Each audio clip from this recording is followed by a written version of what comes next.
अब जो अगला इंडिकेटर है नंबर 10, ये इंडिकेटर थोड़ा इंपॉर्टेंट ज़्यादा है क्योंकि ये इंडिकेटर पहली बार आया है। तो 5th एडिशन में पहली बार ये इंडिकेटर इंट्रोड्यूस हुआ है, तो इसको ज़्यादा अच्छे से समझ लीजिए। इस इंडिकेटर में क्या है, स्टैंडर्डाइज्ड मॉर्टेलिटी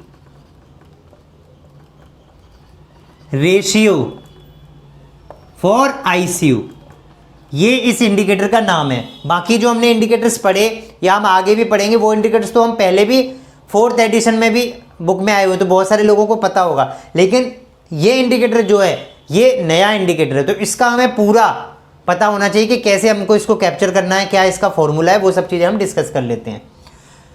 तो एक तो ये आईसीयू की बात कर रहा है, तो ये definitely standardised mortality ratio ICU का इंडिकेटर है, ठीक है। आईसीयू डिपार्टमेंट में एप्लीकेबल है ये इंडिकेटर।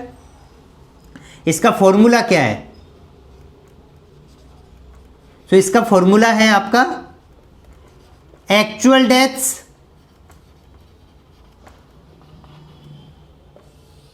एंड एक्सपेक्टेड डेथ,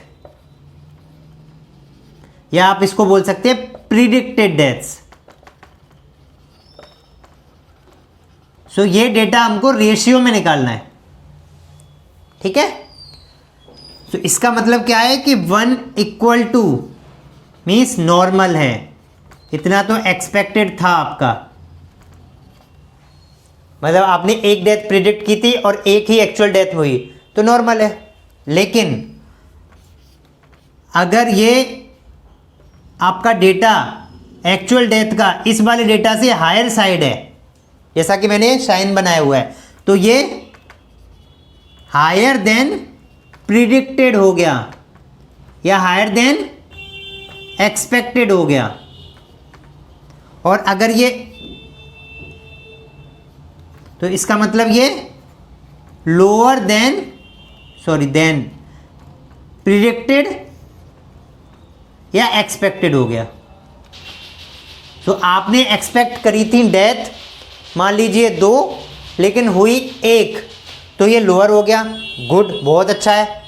तो लोअर होगा तो ज़्यादा बेस्ट माना जाएगा, 1 नंबर होगा मतलब बराबर आएगा तो भी ठीक है। लेकिन अगर हायर साइड है, हमने प्रिडिक्ट किया था कि डेथ होगी 1 लेकिन हो गई 2 डेथ, तो ये थोड़ा सा एक्सेप्टेबल नहीं है, ये ठीक नहीं है, हमें थोड़ा सा देखना पड़ेगा कि ऐसा क्यों हो रहा है। अब ये डेटा कैप्चर करने के लिए कुछ टूल्स हैं, तो मैं अब बात कर रहा हूँ यहाँ पर रिसोर्सेज की। मैंने आपको फॉर्मूला बता दिया, ये इंडिकेटर आप मंथली कैप्चर करेंगे। मैंने आपको यूनिट बता दिया कि ये रेशियो में कैप्चर करना है आपको, ठीक है, क्योंकि आप कंपेयर कर रहे हैं। तो रेशियो में आपको करना है कि कितनी प्रिडिक्टेड डेथ है और कितनी एक्चुअल में डेथ आपकी हुई। तो एक्चुअल डेथ, प्रिडिक्टेड डेथ, ये आपको डेटा कैप्चर करना है। और इसको कैप्चर कैसे करेंगे, क्या रिसोर्स है, वो हम इसको डिस्कस कर लेंगे, वो बहुत इंपॉर्टेंट है।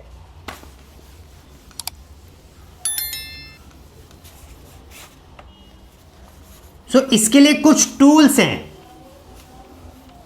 वो टूल्स कौन कौन सी हैं हम बात कर लेते हैं।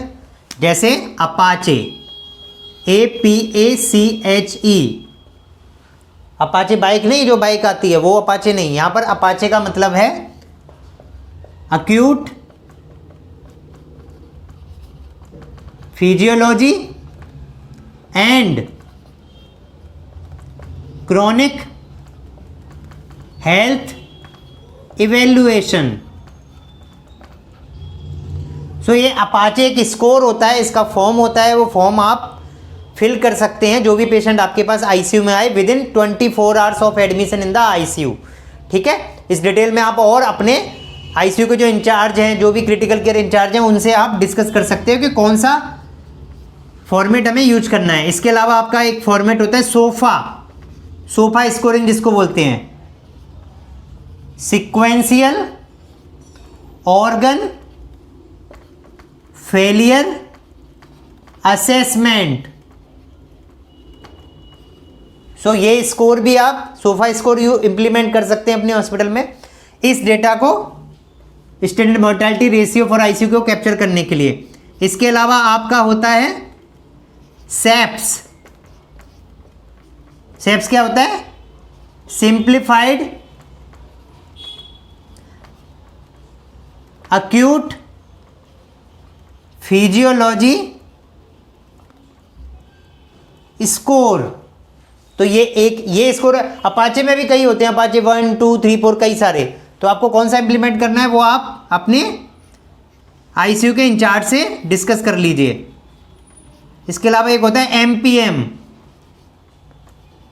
मैलिग्नेंट प्लूरल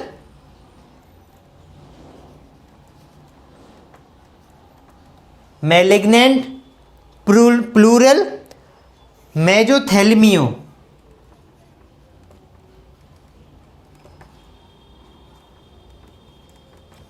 ये इसका फुल फॉर्म होता है। अच्छा, इसके अलावा एक और होता है प्रिज्म।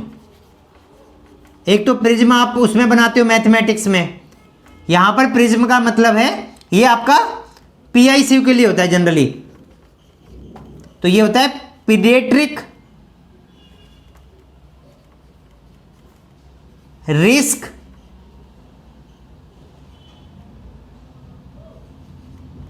Of mortality. ये क्या होता है आपका?